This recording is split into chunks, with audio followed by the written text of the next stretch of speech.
welcome to the Cristo Desir podcast. Today here with me is Danny. Just Danny. And today's topic, who is the UFC GOAT? We have quite a few nominees. We have Israel Adesanya. We have John Bones Jones. We have Khabib Nurmagomedov. We have George St-Pierre. And then we have one that not many people want to put on the list, Demetrious Johnson. Whew. Hard choice, man. Hard choices. Hard choices.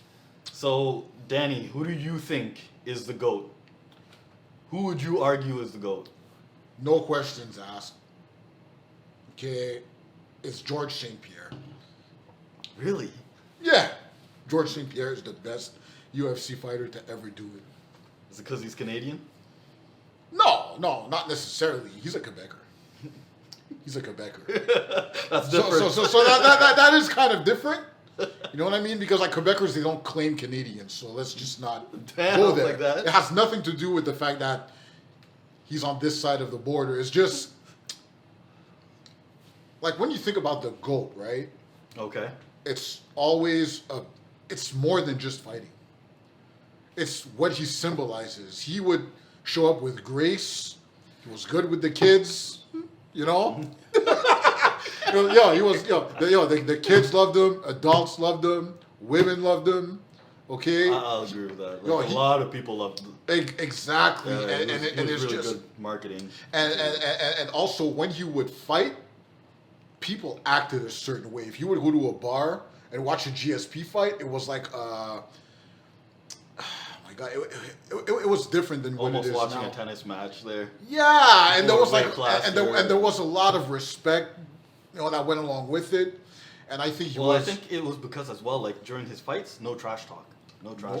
During his except for Nate Diaz. I knew you were gonna bring that up. Go ahead, do it. The Nick Diaz. Hey, you really think I'm afraid of you, man? You really think I'm afraid of you? I'll show you Saturday if I'm afraid of you. That was the best. No, my favorite was when he's like, Nick's like, he's on steroids. And then he's like, what is I'm not on steroid, man. Is that how No, but like I think that, his technique was like second to none. Okay, his wrestling, he could take down anybody. Yeah. As soon as he would shoot for you, you were going down. He had complete control. His technique, like the way he was so technical and traditional. He would show up with his gi. It's like it was very old school, and his record, 26-2, I believe.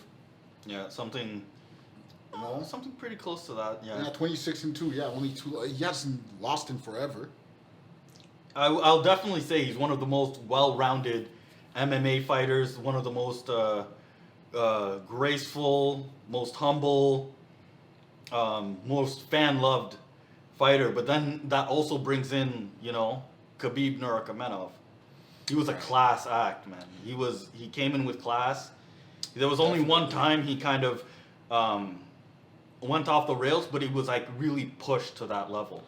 Even then, like I can't even say that what he did was way over the top. I think what he did was way over the top. I wouldn't say so. No? I wouldn't say so. What about that time? Okay, so would you say it was on the same... No, it wasn't on the same level as what McGregor did that time with the buses. No, McGregor was just a wild... A hothead. Yeah, he injured a lot of people doing that. Whereas Nurmagomedov, you have to understand, they were insulting his religion, they were insulting his wife, they were insulting his family. They were insulting his father, you know what I mean? And he's somebody who's got a lot of honor, you know what I mean? Especially, we were talking about this last time, that the way he's built is just different from other people. You're not going to meet many Westerners with these kind of morals. That's true. You see what I'm saying? And integrity. That's true. So it's just that. He will... And there's stories about how, what's his name? Daniel Cormier was fooling around with him and beating him up, and his whole crew was just there waiting to beat up Daniel Cormier. Cormier was like, what the? That's right. You know what I mean? That's right. No, the culture is just different in that sense. But the reason I didn't put Khabib as the greatest of all time is because personally, not saying that I'm right in any way, it's just when you only beat people one way, it kind of takes away from the versatility factor. I wouldn't say that. Because the thing is like, even though you say he only beat people one way, it wasn't technically just like one move that he used. He was able to pull people down. But in doing that, people were so scared of his takedown ability that he was able to capitalize standing up. He hit some guys clean. He did. He caught McGregor. He caught McGregor really bad. Really badly. Really bad. You see what I'm saying? He capitalized on a lot of stuff. And then he dragged them down. And then he did something to them where they had no answer for it. And he ground and pounded them. He brutalized guys. Mm-hmm. So, and that's just it, is like, in his whole career, he's somebody who's what, 29-0? 29-0, yeah. Lost one round in his whole career, arguable against 2 rounds because of Gagey. Right. But it's just that. It's like this guy has never been put really in a tough area. He had a tough, and people will argue he had a tough time with Gagey, but then he came back and then he just decided, I'm not going to... He had to get creative with that. I wouldn't even say creative. He just decided, you know what, this is what's going to happen, and I'm going to do it. And then he did it. He dominated. Okay. You see what I'm saying? Which brings me to the next 3 ones. Okay, so you got John Jones, who's never really been put in a scary situation either. Against Reyes, it was questionable. A lot of people said that Reyes put a hurt on John Jones. John Jones lost that fight, and it was pretty apparent. But then there's that argument where if you want to beat the champ, it has to be like a full, you know what I mean? It has to be a beyond dominant performance, which it was pretty close to being. That's the scary part. I don't know if it was close to him beating John Jones. He beat him up pretty bad. I'll say that. He beat him up pretty bad, but John Jones was not like rocked or anything this. I think that the person that put the most hurt on John Jones was Alexander Gustafsson. Yes, but there's a reason for that fight. I don't think he during that fight he barely trained. He was partying. He didn't care. He talked about it in an interview, and then it's just that he did that. He did a performance like that against Gustafsson, and then he realized, like, imagine if I trained. He was fooling around at that time.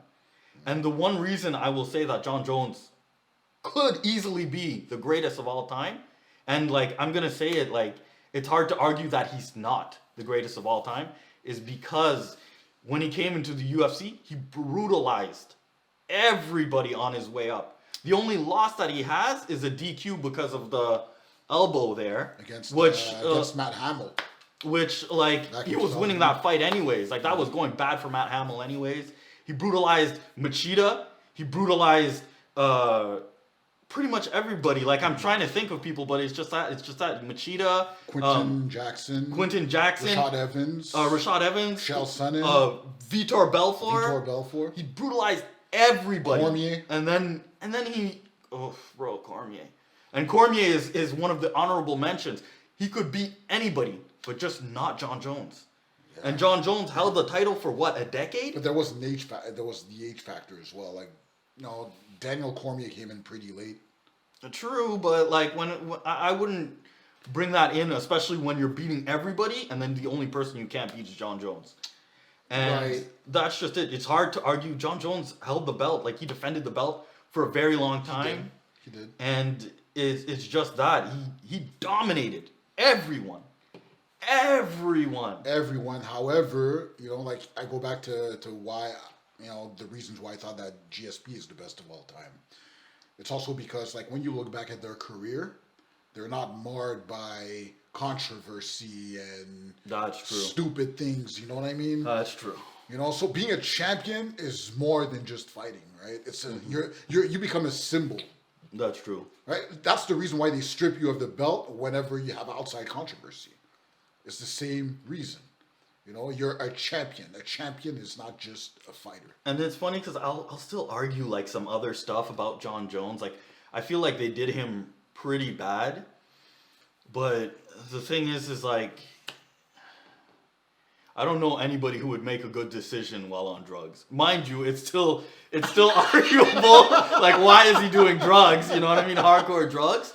But it's part of the scene, man. I think it's more than it's part of the scene. I think John Jones he's got some demons, man. He's got some unresolved stuff. Like this dude is literally somebody who just goes in the ring and brutalizes people like that. Like he's got like a monster in him. You know what I mean? Like that's what makes him such a great fighter. Let's be honest, he hasn't really brutalized somebody in a long time. Yeah, he plays in a while. it safe. In a while. He plays it safe. I mean, he's been playing it safe. But as well, he's getting older. But that's what just happens in the game. You know what I mean? You can't brutalize guys like even Woodley on his way up. He was brutalizing everybody, and then as soon as he became champ, he became safe. Yeah, because you know, again, it's you want to be the champ, you got to beat the champ clearly. That's it. So like Kamaru, Usman. It's just that like Kamaru Usman's looking good too. I wouldn't say he's a goat, but he's not a goat. No, he's looking good. Looking good. But he takes a lot of damage per fight. So yeah, I don't think he can. We'll see how long he lasts. But I feel like Khabib left a little bit early. But it would have literally just been that. He would have brutalized the same guys he beat, and we'd have to wait for a whole new generation and see how he does against them as well. So what do you think about Israel Adesanya? Israel Adesanya looks so good right now, bro. He does. He's got the star power. He's got beautiful communication with the crowd, with the fans. Yeah. He's on Instagram. He is. He likes anime just like I do. You know? Yeah, that's it, bro. Did you see his car? Called the QB Orange. No, I've never seen it. Yeah, it's like a supercar, orange. Really? Really nice. Called the QB and stuff. Yeah, what about fighting style? And him, you know, his ground ability. That's just it. He looks so good against the, like it's just that is that a lot of people were hating Yoel Romero. I think Yoel Romero was smart not engaging him because he knew what could happen. Whereas Paulo Costa, hothead, went right in there. Adesanya lit him up, bro. Yeah, he did. You see what I'm saying? And even Israel Adesanya, blue belt, you know what I mean? Mounted Paulo Costa after a bad beating. Mm-hmm. Paulo Costa was not able to engage in that black belt jiu-jitsu, you know what I mean? As a natural instinct and defend himself. And mind you, it was split seconds. Right. And Adesanya just capitalized on it. So it's kind of interesting in that way, but it's just that Israel Adesanya is looking like he's beating everybody. And now he's going up to fight Jan Blachowicz. Yeah. Sorry, I apologize. I don't remember how to pronounce his name. But yeah, there's that. And then after, yeah, man, he's just looking so good. Okay, so looking so good. So who do you think's the best? Give it to me. Come on. I'm gonna argue. I'm gonna say John Jones, but and I don't want to say it. I don't think I'm gonna say it because he's aging as a fighter, and this is what scares me. It's about legacy. And he's looking good, but I think that if he goes up to 205 and he does his thing, heavyweight. Yeah, heavyweight 225, and I think maybe there he can. Because the guys that are less quick and stuff like that, he could capitalize on that. And if he becomes double champ, like, it's going to be a hard argument for even anybody. You know what I mean? So yeah, I think he's tired of the weight cut. Yeah, the weight cut's hard on everybody, but I think the weight cut's not that bad for him in a certain sense. But I think he's been consistent. With fighting age as well. You know, he's taken a lot of damage through the years. So your answer is John Jones, depending on what he does in the heavyweight division. I don't know. It's hard to... Because, like, for me, it's John Jones, Khabib, and then the one that we didn't even talk about, Demetrious Johnson. This guy looks so good. So Demetrious Johnson, why would he be the greatest? Bro, he was one of the guys there with, like, Anderson Silva and stuff like that. He was defending the belt for decades. The UFC never gave him credit he deserved. That's true. And then, like, he was unhappy and stuff like that. And, like, for me, it's arguable because he beat Henry Cejudo in stellar fashion. And then when he was really unhappy with the UFC, I felt, and people are going to get upset when I say this, but I felt that he allowed himself to get beat so he could leave to ONE FC, and he's been doing great over there. Yeah, he has. So it's he just hasn't lost over there, I don't believe. I think he did once, and then he No, got the belt yeah, back. he lost once, I believe. Yeah, and he got the belt back, and that's just it. It's like, but he's doing so well. He lost against Douglas Lima, actually. Really? I believe so, yeah. I'm gonna have to go look because I don't. No, follow that UFC. wasn't him. No, sorry. It's Douglas Lima. Douglas Lima is like Bellator. Sorry. yeah, I feel like that's a whole different weight class too. No, I'm mistaken. He lost to Henry Cejudo. Yeah, that was the last person he lost to. No, I feel like there was one loss in ONE FC and he regained the belt. But no, I believe Henry Cejudo was his last loss, man. So Danny, who do you think is the greatest of all time? George St-Pierre. George St-Pierre, your final answer? Final answer. Oh man, for me it's hard. John Jones, Khabib, and Demetrious.